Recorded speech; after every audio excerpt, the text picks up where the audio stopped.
Hey, my people, ụmụnne na Chineke, I come with good news. Ebu m ozi ọma bịa, so be glad. When ọṅụ, there is wonderful joy ahead. Nnukwu ọṅụ dị n'ihu. Even though you are in a great trial for now, they are just for a moment. Ọ dịghị adịgide. Rege nje o, baba nyokutuku. Ọkọ mere ihe bụ ozi ọma si n'ọnụ nwanne anyị nwoke dị nsọ Pọl nke mbụ isi nke mbụ amaokwu isii 1 Peter 1:6. Egwu m na-ekuzi n'akara ka m Chineke si mpụta egwu nwanne m. Nwa m ndụ abịarụla n'egwu.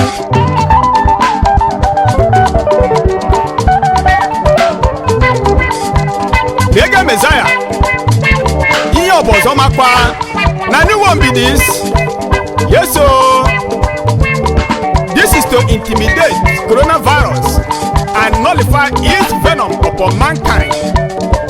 Also, any other sickness, in fact, coronavirus, anything that our God has not planted in you, Holy Ghost, if you say fire, now you know. If you close your mouth, now you sabi. Now you are the way. For me, I will say fire. Eat in your jugs. Oh, Okamkurube. na rege guruma anyị kwụghị n'azụ chinchin nothing mega. Ụmụnna na m ekele unu onye ọbụla jide obi ya ka o ihe ọ sọrọ coronavirus mekpe n'elu ụwa Ọ gaghị egbucha mmadụ ncha o. Maazị ezi nwanne nwa omume n'ụmụoke ebere Eze South ọgaranya na-emepụ aka odogwu nwere ugo n'ama n'ụmụ ndụgba ka o si eme olu m ekele gị o ịdị too much one touch onye nwe m si m gwakwa unu si ya nọ n'igwe na-eleta anya ihe ọ sọrọ coronavirus mekpe n'elu ụwa Ọ gaghị egbucha mmadụ ncha o. ọnwụ korolale nwunye m agaghị anwụ n'obodo Ụmụ m agaghị anwụ. ezinụlọ m agaghị anwụ chaa nne na nna m agaghị anwụ ihe Chineke si na ọ ya ga-eme na ndụ m ọ bụ ya ga-eme ndị ọyị m agaghị anwụ Chineke m kere ụtụtụ ehihie abalị gị ka anyị na-arịọ nna m dekwa azọba anyị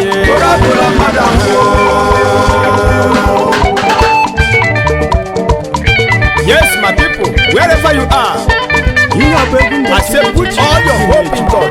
With here we will be hearing all this. They shall not come to us. Only coronavirus, cancer, or any other sickness. You can call it sicknesses. That is their business. All we know is that at the mention of that name, Jesus Christ, every sickness shall bow. Say this and believe it, and it shall be so in your life.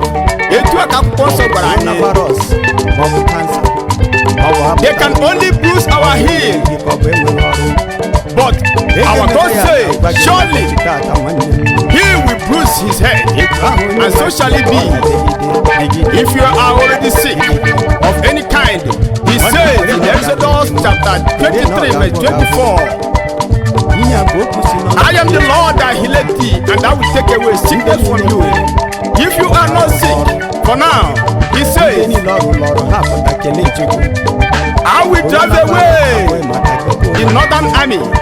That is in Joel chapter 3, verse 20. Northern army is sickness, hardship, stubborn of your children, joblessness. Now this will come to pass if you believe in that word of God. Ihe bụ okwu nke Chineke kere mụ na gị. That's how we did our own 2019. Now we got to hear them say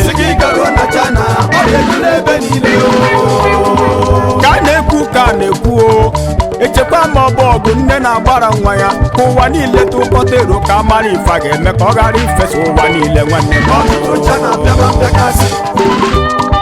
Engineer Jex abego wait wetin we go call this kind sickness na? Radio Messiah, me I no know. Na only God go save the people for this kind of wahala. No wahala sha. Make I go ask this gentleman wey send me make I dey play this music. Whether they go give the right answer. I know say they go. I trust them now. Na so Chief Anayon Naji Mparugu one of Amagun. Omokwe Zaya. Amaimia Dr. Osigwe Osochiayo Igbo. Adople Zaya. Amaimia. Kedu maka Mazi Uchosakwe. Aka na-ede akwụkwọ dimkpa. Ọ ga-ewe odogwu nwoke biko zara anya. Amaikpamia o. Gamba nsogbu o. Ebanụ. Enwere m ofu onye nwere Can a mother forget her own mercy without having compassion? The fruit of her womb. Even if I tell you Kaume, Chineke Simbapo no dile.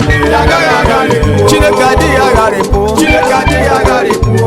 Ogi na chokwa. Chineke adi agaripo. Obu na dogi na choru. Chineke adi agaripo. Umune mde na moria. Chineke adi agaripo. Na so itemi in Isaiah chapter 49 verse 15. Yes, umune mudo diruno. Ebo bunenu no. Owu mundo badeku. Hey! I didn't just put it with Mrs. Fina Nduwa Ena Mani. Oh, when this important Dora Hebua, Nkubibo,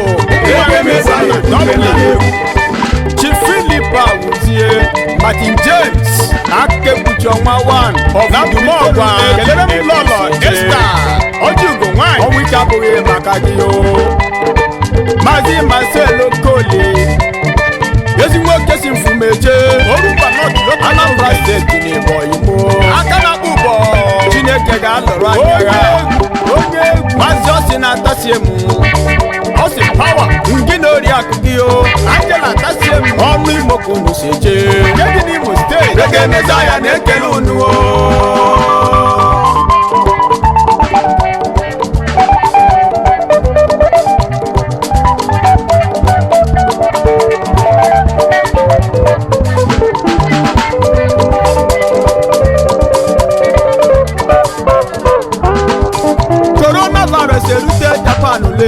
Not outside the Rebido, Omo Madabu. Coronavirus elute Germany, Italy, Nick Buhe. Otuturu ha we ndaba mpekasi. Osikota hu rute England le, Scotland we humba, Omo Madabu. Otibo rute America, Argentina, Ireland, Gele. Otuturu ha we ndaba mpekasi. Odi ya kwuru obodo dị ntụ a opute Nigeria bịa gwunye mmadụ ole ga-afọ ụmụnna unu ka mụ na-ajụ Chineke dị ka anyị na-arịọ na mmekwa azọba anyị agaghị erute anyị